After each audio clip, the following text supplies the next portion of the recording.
আমি যা বলবো আজকে এগুলো আপনাদের একটু নোট করলে ভালো হবে। যেহেতু আলাপ আলোচনা আজকে মোটেও আগায়নি, আমি আশা করেছিলাম আজকে দিনের ভিতরে সমস্ত আলাপ আলোচনা শেষ হবে, আগামী কালকে 31শে জুলাইয়ের মধ্যে জুলাই জাতীয় সনদ স্বাক্ষর করা যাবে, কিন্তু আজকে তেমন অগ্রগতি হলো না। আমরা অবশ্য ঐক্য কমিশনে যে সমস্ত প্রস্তাব দিয়েছে প্রায় সকল প্রস্তাবের সহযোগিতা এবং নিজেরাই এগিয়ে এসে অনেক বিষয়ে ঐকমত্য হওয়ার চেষ্টা করেছি। কিন্তু আজকে যে বিষয়টি আলাপ হয়েছে নারী আসনের বিষয়ে, এখানে আমি কারো নাম নেব না, অনেক দলের অনেক বিষয়ে একটু তাদের রিজার্ভেশন আছে, সেই জন্য ঐক্য কমিশন এই বিষয়টা এখনও কনক্লুড করতে পারে নাই। আমি অন্যান্য বিষয়ে কথা বলি, যেহেতু আগামীকালকে একটি দিন আছে, এখনও আশা করছি তারা ঐকমত্য হতে পারবে না। আমি এখন সরাসরি কিছু বিষয়ে এতদিন যে পরিসংখ্যানটা আমি দিয়েছি তার মধ্যে কিছু সংশোধনী আছে বলি, আপনারা একটু আজকে মনোযোগ দিয়ে জিনিসগুলো রেকর্ড করুন। জাতীয় ঐকমত্য কমিশন গঠিত হওয়ার আগে 6টি বড় সংস্কার কমিশন হয়েছে। তারা প্রথমেই সেই 6টা সংস্কার কমিশন ঘোষণা দিয়েছিলেন এই অন্তর্বর্তীকালীন সরকার। সংবিধান সংস্কার কমিশন, নির্বাচনী ব্যবস্থা সংস্কার কমিশন, বিচার বিভাগ সংক্রান্ত সংস্কার কমিশন, প্রশাসন সংক্রান্ত সংস্কার কমিশন, দুদক সংক্রান্ত সংস্কার কমিশন এবং পুলিশ বিভাগ সংস্কার কমিশন। এই 6টার সংস্কার কমিশন গঠিত হওয়ার পরে আমরা প্রত্যেক দলের মতো আমরা আমাদের নিজের বিএনপির পক্ষ থেকে আমরা লিখিতভাবে কি কি সংস্কার আমরা চাই প্রত্যেকটা সংস্কার কমিশনের কাছে আমরা লিখিতভাবে সমস্ত প্রস্তাব সুপারিশ আমাদের দলের পক্ষ থেকে দিয়েছিলাম। এরকম আরও অন্যান্য রাজনৈতিক দল দিয়েছে এবং সংস্কার কমিশন বিভিন্ন শ্রেণী পেশার মানুষের সাথেও আলাপ করেছে। রাজনৈতিক দলসমূহের প্রস্তাবসমূহ তারা মনোযোগ সহকারে দেখেছেন এবং তাদের সেই প্রস্তাব সমস্তগুলো বিবেচনা করে নিজস্ব একটা রিপোর্ট সংস্কার কমিশনগুলো 6টা কমিশন 6টা রিপোর্ট প্রদান করেছে। তার মধ্যে সংবিধান সংক্রান্ত সংস্কার কমিশনের 5টা ভলিউমে 5ম খণ্ডে প্রায় 1000 পৃষ্ঠার বেশি তারা রিপোর্ট প্রদান করেছে।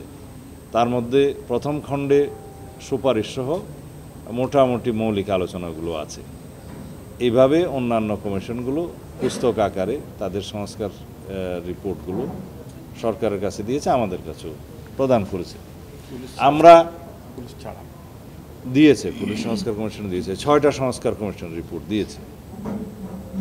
সেই 6টা রিপোর্টের উপরে আমরা আমাদের দলের পক্ষ থেকে সমস্ত সুপারিশগুলো পরীক্ষা নিরীক্ষা করে দফাওয়ারি সমস্ত ডিটেল সুপারিশের উপর আমরা তাদের কাছে আমাদের আবার মতামত প্রদান করেছি।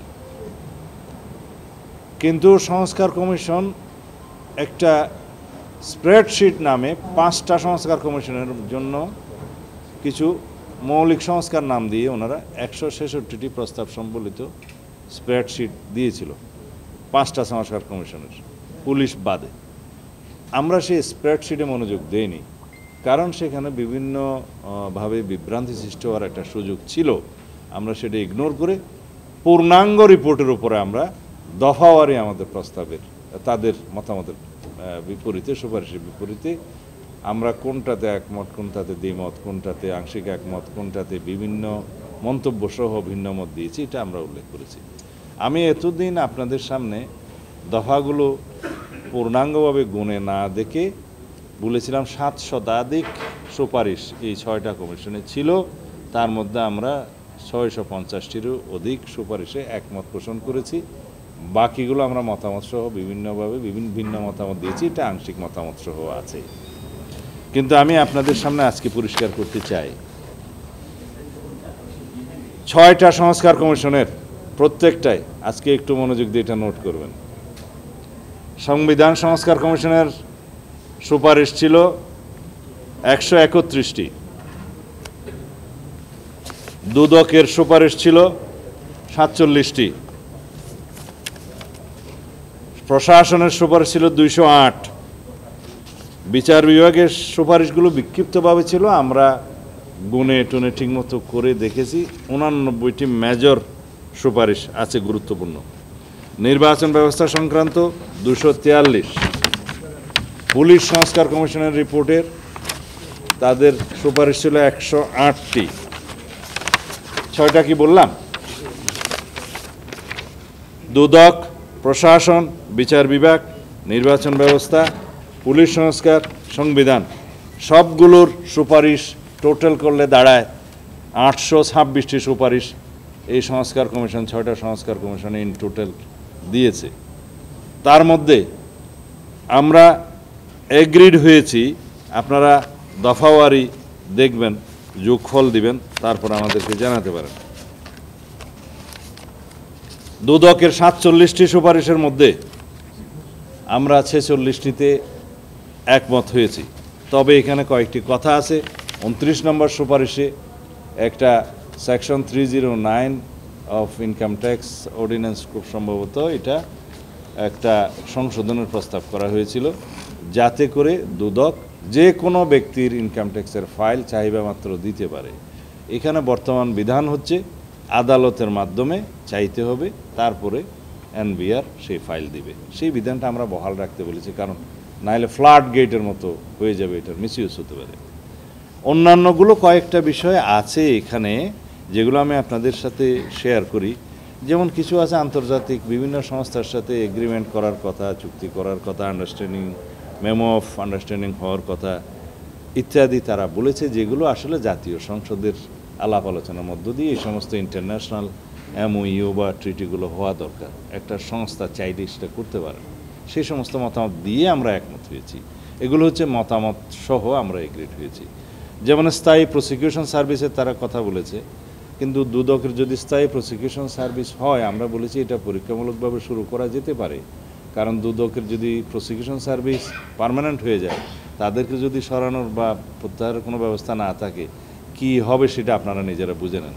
কারণ আমরা মনে করি দুদকের জবাবদিহিতা, দুদকের ট্রান্সপারেন্সি এখনও পর্যন্ত এস্টাবলিশড হয় নাই। এই দুদককে অনেক বেশি ট্রান্সপারেন্ট হতে হবে, অ্যাকাউন্টেবল হতে হবে। সেই জন্য দুদকের কয়েকটা সুপারিশ আছে, অত্যন্ত যুগান্তকারী সুপারিশ করেছে। দুদকের রিপোর্টগুলো আপনারা খুললে দেখবেন, পৃষ্ঠা 14, 15, 16তে তাদের সুপারিশ নম্বর 16, 17, 18 বাছাই কমিটি সংক্রান্ত। ওরা বলেছে যাচাই বাছাই কমিটি, মানে জাবাক, এইভাবে তারা শর্ট নেম করেছে। এই জাবাকের যে রিকমেন্ডেশনসগুলো, এটা অত্যন্ত ভালো রিকমেন্ডেশন, কিন্তু ওখানেও কিছু আছে যে প্রতি 6 মাস অন্তর অন্তর তাদেরকে প্রতিবেদন দিতে হবে এবং সেটার উপর শুনানি হবে। আমরা এখানে কিছু মতামত দিয়েছি যে প্রতিবেদন দেয়া 6 মাস অন্তর অন্তর, তাহলে দুদক্ষতা আর কাজ করতে হবে না, এটা 1 বছর পর পর হলে ভালো হয়। এবং সেই শুনানির ক্ষেত্রে অনুসন্ধানের অধীন যে সমস্ত মামলা, সেগুলো শুনানি করলে একটু আইনানুগভাবে অসুবিধা আছে। এই সমস্ত মতামত আমরা দিয়েছি। প্রশাসনের 208টি সুপারিশের ক্ষেত্রে আমরা 187টাতে সম্পূর্ণ একমত, এবং 5টা ভিন্ন মত, 5টা আংশিক একমত, 11টাতে একমত হতে পারিনি আমরা। কারণ ওখানে প্রদেশ সৃষ্টিসহ বিভিন্ন বিভাগের কিছু কথা আছে যেগুলো বাংলাদেশের ক্ষেত্রে প্রযোজ্য নয়, মানে এগুলোর কোনো অক্ষমত কখনো সৃষ্টি হবে না। সেই জন্য এগুলো কিছু কিছু রিপিটেশনও ছিল প্রস্তাবগুলোর মধ্যে। সেই প্রশাসন সংস্কার বিষয়ক যে কমিশন, তাদের রিপোর্টটা খুব একটা রিচ ছিল বলে আমার মনে হয়নি, এবং এখানে কিছু কিছু বিষয় সাংঘর্ষিক আছে। যাই হোক, সেই বিষয়ে আমি ডিটেল যাব না। অ্যাপিলেট ডিভিশনের একটা জাজমেন্টের বিপরীতেও তাদের একটা সুপারিশ আছে, সেটা আমরা বলেছি অ্যাপিলেট ডিভিশনের জাজমেন্টটা আপেল রাখা উচিত।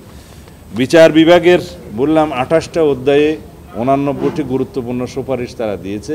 তার মধ্যে আমরা সরাসরি একমত হয়েছি 62টি, এবং 9টাতে আংশিক একমত, 18টা ভিন্ন মত মন্তব্য সহ, মানে আমাদের অন্য সুপারিশ আছে। বলা যায় এখানে 100% একমত। এখানে বিচার বিভাগের বিকেন্দ্রীকরণ সহ, হাইকোর্টের স্থায়ী বেঞ্চ করা সহ বাইরে বিভাগীয় পর্যায়ে আরও অনেকগুলো বিষয় আছে যেগুলো আরও পরীক্ষা নিরীক্ষা করা দরকার। আমরা এখানে ঐক্যমত্য কমিশনে একমত হয়েছি, বলেছি এগুলো জুডিশিয়ারির সাথে একটু আলাপ আলোচনার মধ্য দিয়ে বাস্তবায়ন করা দরকার। আদারওয়াইজ আগের এক্সপিরিয়েন্স হচ্ছে যেগুলো আবার চ্যালেঞ্জ হবে, রিট হবে, কনস্টিটিউশনালিটি নিয়ে প্রশ্ন আসবে, পরে আগের মতো এটা আল্ট্রাভায়ার্স ডিক্লেয়ার হতে পারে। এ সমস্ত রিজার্ভেশন দিয়েছি। তবে বিচার বিভাগের স্বাধীনতা নিশ্চিত করার প্রশ্নে আমরা 100% একমত, এবং সে বিষয়ে আমাদের নিজস্ব বহু প্রপোজাল আছে। এখন আসি পুলিশ সংস্কার কমিশনে। পুলিশ সংস্কার কমিশনের যে 15টা অধ্যায়ে মোট 108টা সুপারিশ আমরা পেয়েছি, আজকেও আমরা গুণে দেখেছি, কিন্তু এখানে এই সুপারিশের বাইরে একটা সুপারিশ ছিল যেটা এখানে জাতীয় ঐকমত্য কমিশনে আমরা একমত হয়েছি সবাই মিলে। সেটা হচ্ছে স্বাধীন পুলিশ কমিশন গঠন, যেখানে পুলিশ বিভাগের কর্মচারীরাও এবং বাইরে জনগণও দরখাস্ত দিতে পারবে, বিভিন্ন রকম অভিযোগ দিতে পারবে, তদন্ত করবে।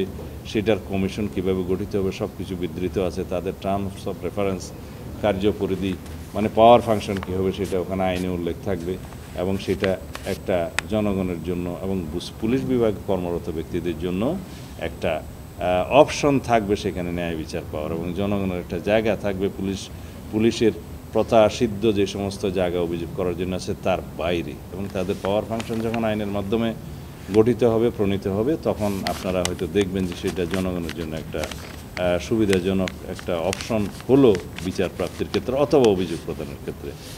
এনিওয়ে, এখানে পুলিশের এই সংস্কারগুলোর মধ্যে যে সমস্ত সুপারিশগুলো আছে সেগুলোতে বিভিন্ন আইন কানুন বিধি বিধান প্রচলিত নিয়ম কানুন এগুলোর কিছু সংশোধনী পরিবর্তন পরিমার্জনের কথা বলা আছে, যার জন্য সংস্কার কমিশনের ঐকমত্য কমিশনের বক্তব্য হচ্ছে যে যার জন্য আমরা এটা ডিটেইল আলাপের জন্য এখানে এই ফোরামে আনিনি, শুধু স্বাধীন পুলিশ কমিশন গঠনের ক্ষেত্রটা এনেছেন।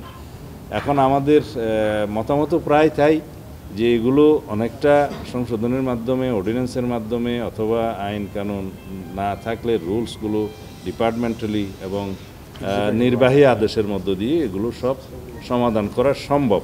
সেখানে আছে পুলিশ বিভাগের বিভিন্ন আইন কানুনের সংশোধন, উন্নয়ন এবং পুলিশের জবাবদিহিতা, দুর্নীতি প্রতিরোধ, প্রশিক্ষণ ইত্যাদি এগুলোর বিষয়ে। এগুলো আমরা সবগুলোতে একমত হয়েছি। একমত মানে 108 পরে পুলিশ কমিশন গঠন সেটা হইলে 109 হয়ে যাবে। ইনফ্যাক্ট সংবিধান সংক্রান্ত বিষয় আছে যেগুলো আপনারা বেশি শুনতে চাচ্ছেন। এগুলো মূলত সংস্কার বিষয়ক, মানে পুলিশের আভ্যন্তরীণ বিষয়, নিয়ম কানুন, বেতন ভাতা বৃদ্ধি, কোথাও কোথাও আছে যে নিয়ম শৃঙ্খলা, কোথাও কোথাও দুর্নীতি প্রতিরোধ, কোথাও কোথাও বিভিন্ন প্রশিক্ষণ ইত্যাদির কথা এগুলো বলা আছে ইন ডিটেল। আমি এখনও I don't find any rich recommendation in the police সংস্কার কমিশনের রিপোর্টে আর কি। হাওয়ার এটা তো এখানেই শেষ না, সেটা পার্লামেন্ট গঠিত হলে জনগণের পক্ষ থেকে বিভিন্ন প্রস্তাব আসতে পারে, সংসদও বিভিন্ন প্রস্তাব আসতে পারে, সেখানে আরও কমিশন গঠনের মধ্য দিয়ে আরও বেশি এনরিচড, আরও বেশি জনমুখী সংস্কার গ্রহণ করা যাবে। এখানেই তো শেষ না সংস্কার তো continuous process. We hope that আমরা সেটার দিকে যাব। এনিওয়ে, সংবিধানে আসি যেটার জন্য আপনারা অপেক্ষা করছেন। 131টি প্রস্তাব সুপারিশ আমরা সংবিধানের ক্ষেত্রে পেয়েছি, এবং সেখানে আপনারা জানেন স্প্রেডশিট আমরা কোনো মতামত দেই নাই, কারণ ওখানে কিছু বিভ্রান্তি ছিল। তবে স্প্রেডশিটে ছিল সংবিধান সংস্কার সংক্রান্ত রিপোর্টে খুব সম্ভবত 70টা, আমার যতটুকু মনে আছে। এনিওয়ে, এখন 131টার মধ্যে আমরা আমাদের যে লিখিত জবাব তাদেরকে দিয়েছিলাম, মতামত দিয়েছিলাম, তাতে আমি গুণে দেখেছি মোটামুটি আমরা 116টা প্রস্তাবে আমরা 115টা প্রস্তাবে আমরা একমত হয়েছি সরাসরি, এবং বাকি যে সমস্ত প্রস্তাব ছিল, সুপারিশ ছিল, তার মধ্যে আমরা বিভিন্ন মতামত সহ পরামর্শ দিয়েছি। এবং এর বাইরে আপনারা জানেন বর্তমানে যে সমস্ত বিষয়গুলো এখানে আলোচনা হচ্ছে তার মধ্যে 19টি গুরুত্বপূর্ণ বিষয়ে এখানে আলোচনা হচ্ছে, এবং সেগুলো সবগুলোই সংবিধান সংশোধনী সংক্রান্ত। যদিও কোনোটা বিচার বিভাগের, যদিও কোনোটা অন্যান্য অর্গানাইজেশনের, যদিও কোনোটা নির্বাচন কমিশন সংক্রান্ত, কিন্তু সেটা অ্যামেন্ডমেন্টটা হবে সংবিধানে এসে, সংবিধানের আর্টিকেলগুলো। সুতরাং আমি এটা সংবিধানের অন্তর্ভুক্ত আলোচনার মধ্যেই আমরা রেখেছি। তো সেখানে 19টা গুরুত্বপূর্ণ বিষয়ের মধ্যে আমি যদি আপনাদেরকে একটু ডিটেইল করে বলি, তাহলে বলবো সংবিধান অনুচ্ছেদ 70 স্থায়ী কমিটির সভাপতিত্ব বিরোধী দলকে দেয়া, নির্বাচনী এলাকার সীমানা নির্ধারণ, রাষ্ট্রপতির ক্ষমা সম্পর্কিত বিধান, প্রধান বিচারপতি নিয়োগ, বিচার বিভাগ বিকেন্দ্রীকরণ, জরুরি অবস্থা ঘোষণা, সংবিধান সংশোধন সংক্রান্ত বিধান, তত্ত্বাবধায়ক সরকার গঠন প্রক্রিয়া, প্রধানমন্ত্রীর মেয়াদকাল, রাষ্ট্রপতির নির্বাচন পদ্ধতি, ইলেকটোরাল কলেজ ইত্যাদি, সাংবিধানিক ও বিধিবদ্ধ প্রতিষ্ঠানের নিয়োগ কমিটি। এখানে নির্বাচন কমিশনটাকে আলাদা করেছি আমি, নির্বাচন কমিশন গঠন সংক্রান্ত বিষয়ে যেহেতু ঐকমত্য হয়েছে, আমারই প্রস্তাব ছিল। আর দ্বিকক্ষ বিশিষ্ট পার্লামেন্ট গঠন, এখতিয়ার ইত্যাদি, সংসদে নারী আসন, রাষ্ট্র পরিচালনার মূলনীতি, সংসদ সদস্যদের একাধিক পদে থাকার বিধান, প্রধানমন্ত্রীর একাধিক পদে থাকার বিধান, নাগরিকের মৌলিক অধিকার সম্প্রসারণ সম্পর্কিত প্রস্তাব। এই বিষয়টি আমাদেরকে লিটারেচার আকারে দেয়া হয়েছিল, সেটার বিষয়ে আর কোনো আলাপ আলোচনা হয়নি। আগে 3-4 দিন আলোচনা হয়েছিল, প্রাথমিক দিকে কোনো ক্ষমতা আসেনি। মৌলিক অধিকার সম্প্রসারণ বিষয়টাও সম্পূর্ণ আমাদের কাছে এখন যে তালিকা তারা দিয়েছে তার উপরে মতামত দেওয়ার জন্য তারা অনুরোধ করেছে আগামীকালকে সকালের মধ্যে। রাষ্ট্রপতির ক্ষমতা ও দায়িত্ব প্রদান, এই বিষয়টাও এখনও বিস্তারিত আলোচনা হয়নি। আর পুলিশ কমিশন গঠন, এটা সংবিধানের বাইরে। তারা যে 20টা পয়েন্ট দিয়েছিল তার এইটা সহ 20টা, বাট এটা সংবিধানের বাইরে, আইনে হবে। এনিওয়ে, এখন আমি আপনাদেরকে যদি বলি যে কতটা মৌলিক বিষয়ে বা তাদের ভাষায় মৌলিক বিষয়, কিন্তু আমার ভাষায় সংবিধানের সমস্ত কিছুই মৌলিক বিষয়। সেখানে হাত দেওয়া হোক, সেটা সংবিধান, তো সংবিধানে কোনো কিছু অমৌলিক বলার কোনো সুযোগ নাই। এখানে আপনারা জানেন 2-1টা পয়েন্টে, 2-1টা আলোচ্য বিষয়ে, খুব সামান্য বিষয়ে আমরা নোট অফ ডিসেন্ট সহ একমত হয়েছি। কারণ আমরা চেয়েছিলাম 70 অনুচ্ছেদে 4টা বিষয় বাদে বাকি সব উন্মুক্ত থাকুক এমপিদের জন্য। কেউ 3টাতে একমত হয়েছে, কেউ 2টাতে একমত হয়েছে। সেখানে আমরা যুদ্ধ পরিস্থিতি অবস্থায় যাতে সংসদ সদস্যগণ দলের বিপক্ষে না দাঁড়াতে পারে সেটার বিধান রাখতে বলেছি। সংবিধান সংশোধনের ক্ষেত্রে, অর্থ বিল এবং আস্থা ভোট, এই 4 ক্ষেত্র। তো সেখানে এটা কোনো মেজর কোনো ডিফারেন্স ছিল না। আর বাকি সমস্ত বিষয়ে আপনারা শুধু জানেন যে আরেকটা বিষয়ে হয়তো নোট অফ ডিসেন্ট দিয়ে আমরা একমত হয়েছি, সেটা হলো, ওইটাও খুব সামান্য, যে চিফ জাস্টিস নিয়োগের ক্ষেত্রে সিনিয়র মোস্ট 2 জন হবেন অ্যাপিলেট ডিভিশন, আর না 1 জন হবেন। সেই ক্ষেত্রে সব বিষয়ে একমত হয়ে আমরা ছোট একটা নোট অফ ডিসেন্ট দিয়েছি যে কোনো ক্ষেত্রে আমরা বাংলাদেশে দেখেছি অতীত অভিজ্ঞতায়, যদি ফিক্স করে দেওয়া হয় একদম একজনকে, তখন সেই জন যদি বিতর্কিত হয় তখন বাংলাদেশের জন্য একটা ডিজাস্ট্রাস অবস্থা হবে। সেই জন্য ওই অপশনটা রাখা। ওখানে আমরা একটু নোট অফ ডিসেন্ট যে আমরা যদি ম্যান্ডেট পাই তাহলে আমরা 2 জনের বিধানটা রাখবো। এছাড়া বড় কোনো বিষয়ে তেমন কোনো মতানৈক্য হয় নাই। এখন নারী আসন নিয়ে আমি কথা বলি, আর আরেকটা বিষয় আপনাদেরকে আবার রিপিট করব আজকে, সেটা আগে বলি, যে বাংলাদেশে যাতে আমাদের অতীত অভিজ্ঞতা, তিক্ত অভিজ্ঞতার কারণে আমরা যে বিষয়টার জন্য আজকে এখানে সংস্কারে বসেছি, সারা জাতি উন্মুখ হয়ে বসে আছে, সেটা হচ্ছে বাংলাদেশে যাতে আর কোনো স্বৈরাচারের উৎপত্তি না হয়, বাংলাদেশে যাতে আর কোনো ফেসিবাদের উৎপত্তি না হয়। সেটা সাংবিধানিকভাবে হোক, সংসদীয়ভাবে হোক, ব্যক্তি স্বৈরতান্ত্রিক হোক বা একনায়কতান্ত্রিকতা হোক, ব্যক্তিতান্ত্রিক হোক বা সংসদীয় হোক, যে কোনোভাবে সেটার উদ্ভব যাতে না হয়, সেই জন্য আমরা কি করছি সেটা আমাদেরই প্রস্তাব। আমি গত কয়েকদিন আগেও বলেছি, যে কোনো ব্যক্তি প্রধানমন্ত্রীর পদে সর্বোচ্চ 10 বছরের বেশি আসীন থাকতে পারবেন না, সেটা যত মেয়াদেই হোক, যতবারই হোক। সেটা আমাদেরই প্রস্তাব, বিএনপির প্রস্তাব, এবং সেটা এখানে সবাই গ্রহণ করেছে, গৃহীত হয়েছে। আমরাই প্রস্তাব করেছি যে নির্বাচন কমিশনকে একটি কার্যকর, স্বাধীন একটি সংগঠন হিসাবে, সংস্থা হিসাবে, একটা অর্গান হিসাবে গঠিত করতে হবে, এবং সেই ক্ষেত্রে যাতে নির্বাহী বিভাগের কোনো প্রভাব না থাকে সেটা আমাদেরকে নিশ্চিত করতে হবে। তাই আমাদেরই প্রস্তাব ছিল প্রধানমন্ত্রী, বিরোধী দলীয় নেতা এবং ডেপুটি স্পিকার ফ্রম বিরোধী দল, আর স্পিকার, এবং আরেকজন হচ্ছে second largest opposition in the parliament. এই 5 সদস্য বিশিষ্ট সর্বসম্মতিক্রমে নির্বাচন কমিশন সিলেকশন কমিটি হবে। তারা নাম আহ্বান করবে, তাদের অধীনে স্পিকারের অফিস, সেক্রেটারিয়েটের একটা ফাংশন, মানে সেক্রেটারিয়াল ফাংশনটা, সাচিবিক দায়িত্বটা পালন করবে। সেই সাচিবিক দায়িত্ব হিসেবে ওখানে একটা বডি থাকবে যারা সারা দেশ থেকে নাম আহ্বান করবে অথবা তাদের কাছে নাম প্রস্তাব করবে। সেগুলোতে আমরা বিধান রেখেছি সমস্ত রাজনৈতিক দল যারা পার্লামেন্টে আছে বা বাইরেও আছে, যারা ইন্ডিপেন্ডেন্ট এমপি এবং বিভিন্ন শ্রেণী পেশার মানুষও ওখানে নাম প্রস্তাব করতে পারবেন। এবং সেই ক্ষেত্রে একটা শর্ট লিস্টিং হবে, যারা যোগ্যতর হবে তাদের একটা শর্ট লিস্টিং হয়ে সেটা ওই কমিটিকে দেবে 5 জন। এর বাইরেও 5 জনের কমিটি সর্বময় ক্ষমতার অধিকারী থাকবে যে কোনো ব্যক্তিকে এখানে সিলেকশনের কমিটিতে নিয়ে আসার জন্য, তবে সেটা সর্বসম্মতিক্রমে হবে, এই বিধানটা করা হয়েছে।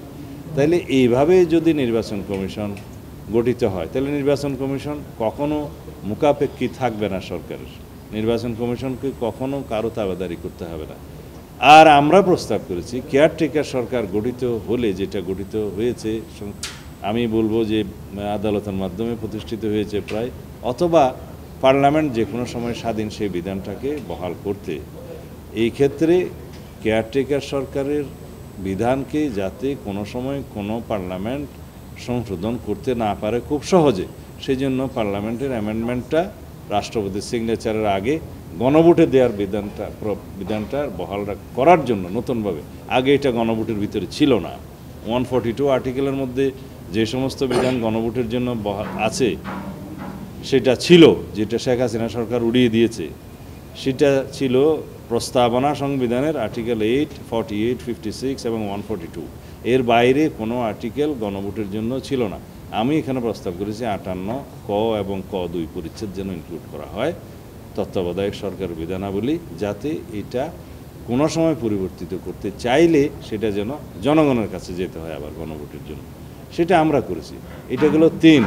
চতুর্থ আমি বলতে পারি যেটা আমরা স্বৈরতন্ত্রের উদ্ভব হওয়ার জন্য যেটা আমরা আরও একটা সংগঠনকে, অর্গানকে পূর্ণাঙ্গ স্বাধীনতা দেওয়ার পক্ষে আছি, সেটা হচ্ছে বিচার বিভাগ।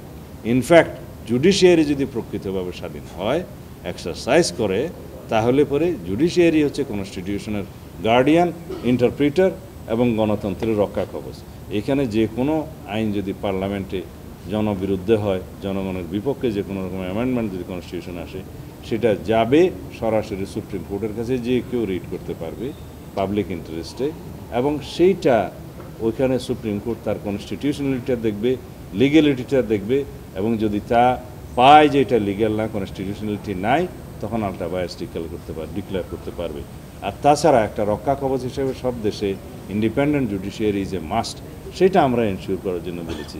On top of all, you people, press, freedom of press, এটা মানে এটা যে সমস্ত দেশে কমপ্লিট মানে ইন্ডিপেন্ডেন্স অথবা ফ্রিডম অফ প্রেস এনশিওর্ড হয়েছে, সেই সমস্ত দেশে গণতন্ত্র সবচাইতে শক্তিশালী। সেটা তো অলরেডি হয়ে গেছে, মাশাআল্লাহ, আরও হবে। এবং সেই জন্য আমি এটাকে একটা ভাষণে বলেছিলাম যে আমাদের এই প্রেস হবে not the 4th state, it should be first state. বাংলাদেশের জনগণের প্রত্যাশা অনুযায়ী আপনারাও কাজ করবেন, তাহলে পরে দেখা যায় আমাদের এই সমস্ত প্রস্তাবগুলো যেগুলো কার্যকর হলে, যেটাতে আমরা এগ্রিড হয়েছি, তাহলে বাংলাদেশে আর কখনো কোনোভাবেই এখন একতান্ত্রিকতা, স্বৈরতান্ত্রিকতার উদ্ভব হবে না।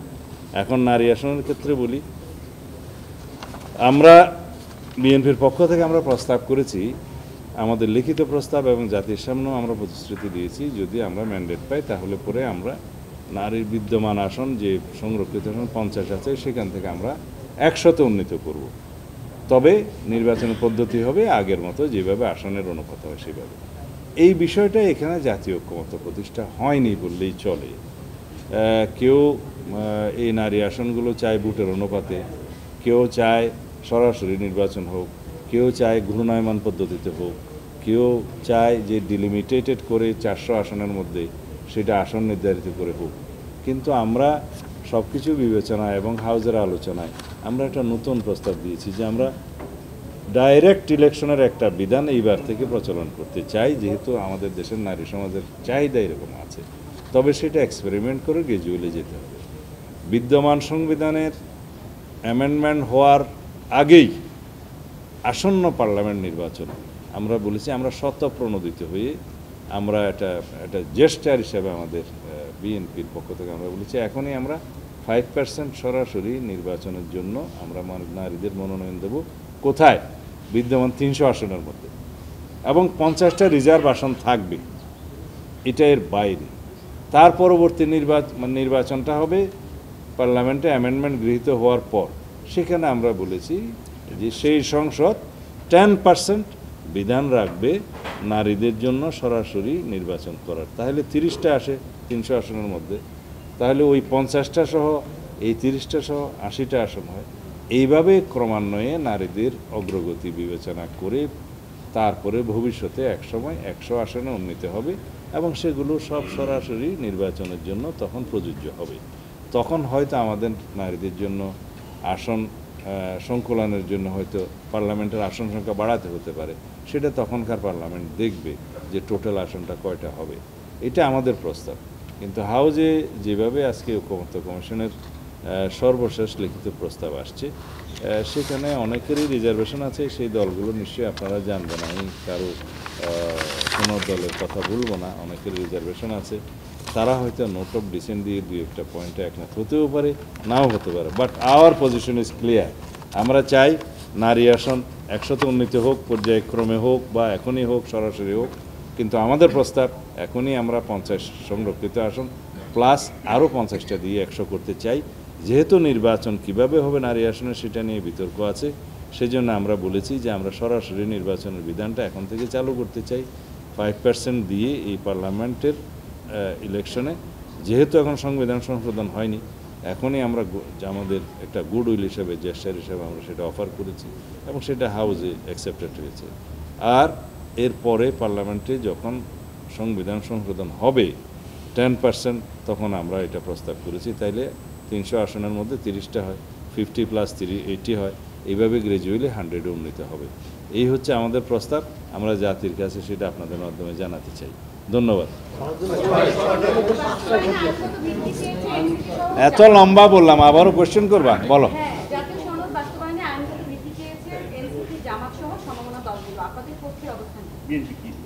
জাতীয় ঐকমত্য কমিশন আমাদেরকে 2-1 দিন আগে একটি জুলাই জাতীয় সনদ 2025 এই নামে একটা খসড়া দিয়েছে।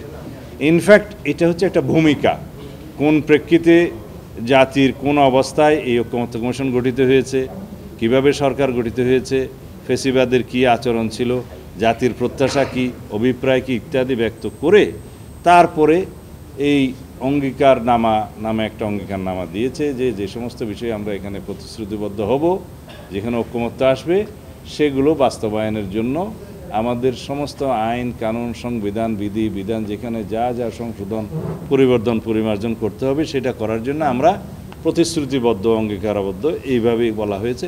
এবং একটা জায়গায় তারা বলেছেন যে এই প্রতিশ্রুতিগুলো অবশ্যই সংসদ গঠিত হওয়ার 2 বছরের ভিতরে বাস্তবায়ন করতে হবে। তো এই সমস্ত বিষয়ে আমরা সম্পূর্ণ একমত। আমরা আমাদের কিছু বাক্যগত শব্দগত যেগুলো আমরা মনে করেছি অসামঞ্জস্যতা ছিল বা কিছু কিছু বিষয়ে ওনাদের রিপিটেশন ছিল, এক জায়গায় বলেছে সেটা আরও এক জায়গায় বলেছে, এরকম সেগুলো সংশোধন করে আমরা একটা সংশোধিত ভার্সন দিয়েছি। তবে 100% তাদের সেন্টিমেন্ট এবং প্রস্তাবের সাথে আমরা একমত হয়ে দিয়েছি। এখন সেটার উপরে আলোচনা কিন্তু এখনো হয়নি। 2-1টা দল শতপ্রণোদিত হয়ে এটা আলোচনা হয়তো করতে চেয়েছেন এবং ওনাদের মতামতটা দিয়েছেন। ওনারা বলছেন যে এটা লিগ্যালিটি কী হবে।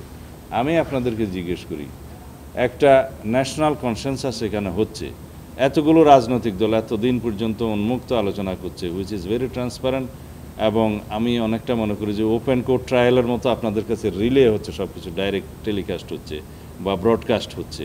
তো সেই জায়গায় জাতি দেখছে কারা কী বলছে, কারদের কী পজিশন। এখন সেটার পরে মাননীয় প্রধান উপদেষ্টার সিগনেচার সহ সংস্কার কমিশনের সমস্ত চেয়ারম্যানদের সিগনেচার সহ, মানে ঐকমত্য কমিশনের সব সদস্য তাদের সিগনেচার সহ, জাতীয় নেতৃবৃন্দের সমস্ত দলের প্রতিনিধিদের সিগনেচার সহ একটা সনদ তৈরি হবে। সেই সনদটা ওয়েবসাইটে যাবে, জাতি দেখবে, পত্রিকায় প্রকাশিত হবে। এরপরেও কি কোনো পলিটিক্যাল পার্টি ডেয়ার করবে এটা ব্রেক করার? তাহলে কি তাদের রাজনৈতিক বিশ্বাসযোগ্যতা সেই সমস্ত রাজনৈতিক দলের কি থাকবে? সেই রিস্ক কি কোনো দল নেবে?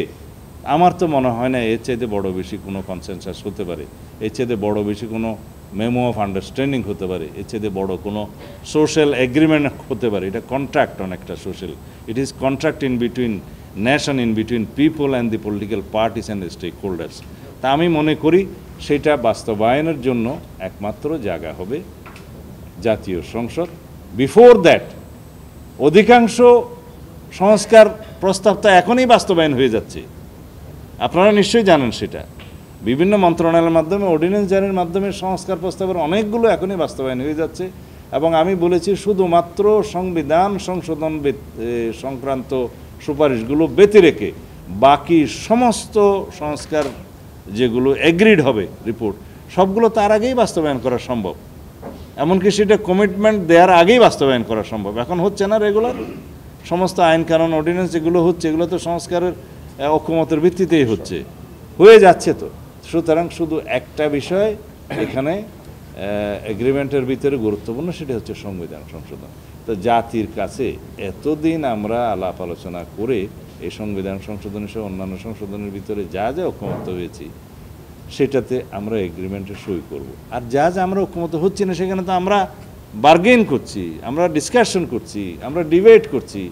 যদি কারো কোনো দ্বিধা থাকতো যে ঠিক আছে এখানে সব একসাথে ঐক্যমত হয়ে যায়, পরে বাস্তবায়ন করব না, তাহলে তো এটা অনেক আগেই সেরকম করা যেত। এখানে নেশনকে ধোঁকা দেওয়ার মতো কোনো মানসিকতা আমার মনে হয় না কোনো রাজনৈতিক দলের আছে। আর আমরা যে সন্ধিক্ষণে দাঁড়িয়ে আছি, আমাদের জুলাই আগস্টের ছাত্রগণ অভ্যুত্থানের পরবর্তী পরিস্থিতিতে আমরা যেখানে দাঁড়িয়ে আছি, জাতির যে প্রত্যাশা, শহীদের যে অঙ্গীকার, রাজনৈতিক দলসমূহের যে অঙ্গীকার এবং এই যে গণমানুষের যে অভিপ্রায়, এগুলোকে আমার মনে হয় মূল্যায়ন না করে কোনো রাজনৈতিক দল ভবিষ্যতে রাজনীতি করবে, সেটা একটা আমার মনে হয় যে একটা অলীক চিন্তাভাবনা। সুতরাং আমরা আমাদের অবস্থানটা পরিষ্কার করেছি, কিভাবে বাস্তবায়ন হবে এটা ঐক্যমত্য কমিশন যে প্রস্তাব দিয়েছে আমরা তার সাথে একমত। ধন্যবাদ।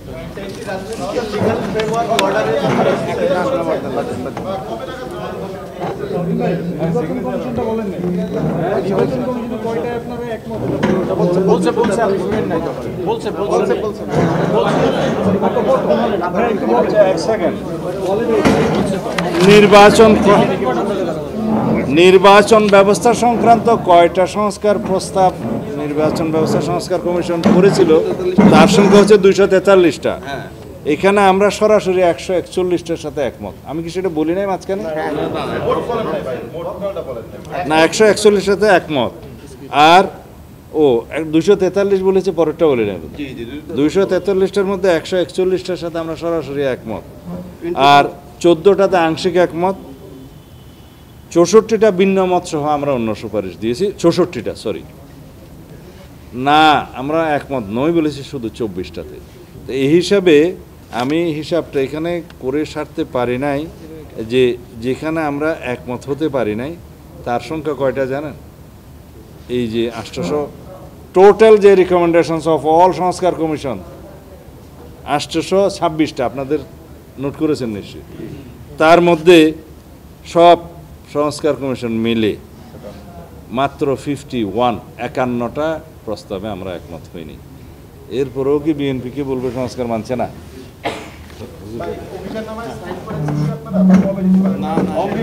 এখনো ফাইন আমাদেরকে দেয়নি।